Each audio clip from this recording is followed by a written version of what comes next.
One TV Patrol.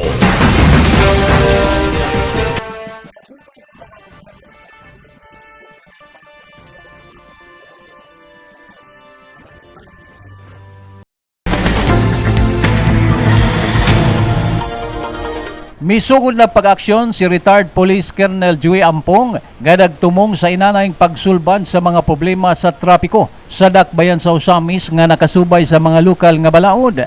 Niadtong Agosto 12, iyang gibisita ang ulahing regular session sa konseho o iyang ipahimudsan ang People's Hour aron mapadangat ang tanang concern labot sa operasyon sa CTMS uban ang pagpangayo og suporta sa konseho. Una, ang hingpit nga pagtangtang sa mga nahibiling pundasyon sa mga poste kon kini nga istruktura gipanag-iya ba sa syudad o Samuel C2 gumikan kay nakamugna o kadaot sa mga motorista human dihay na disgrasya. Ikadua, ang makita pang mga no parking signage labi na sa mga balay patigayon nga responsable sa maong salaod. Din alang kaniya angay gayud nga mabadlong sumala sa nasundong balaod. Og ang proposed ordinance labot sa pagpahamtang og interest alang niadtong mga issued citation ticket nga wala sulbara sa mga violators nga inisyal na niyang gipahibalo sa konseho. Receive an information that last August 2, 10 o'clock in the morning, there was an incident happened near at the Ati-Atihan along Rizal Avenue, New May Island. Walang poste pero nagihapon ang ilang katong siminto. So that incident should the city miss will be aware on that, and we need your support that this electric post must be relocated or must be removed. This is in regards with the no parking. Usually, as I observe, that business establishment, they are putting up no parking. That is intended only for their delivery trucks or whatsoever. We need your support so that we can implement we can implement what is usually the traffic, because this is a public place, private property, hindi to sa ilaa. Pero sigon sa akong gingon kana, what I said before, that we need your support so that we can implement properly.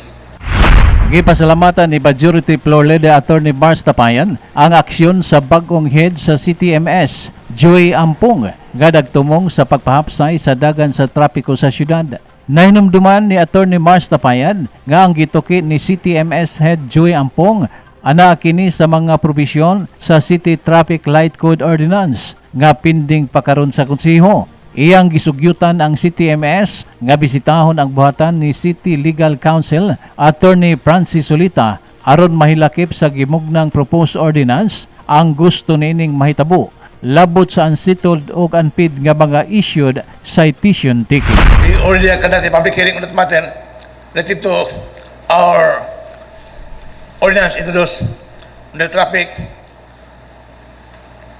code on traffic lights ordinance. However, we passed that on the proceeding and we have public hearing on that. That issue was being touched during public hearing. I think I was the one presiding that public hearing. We tried to enjoin the owners of establishments, businesses, not to put up that sign because the road is a public property, not a private property, so nobody can put up signs on the road, which will include the concerns urged by similar residents to the office of city mayor, and it will be subject to revision by our city legal officer, and then it will be endorsed again to us for review and proposal.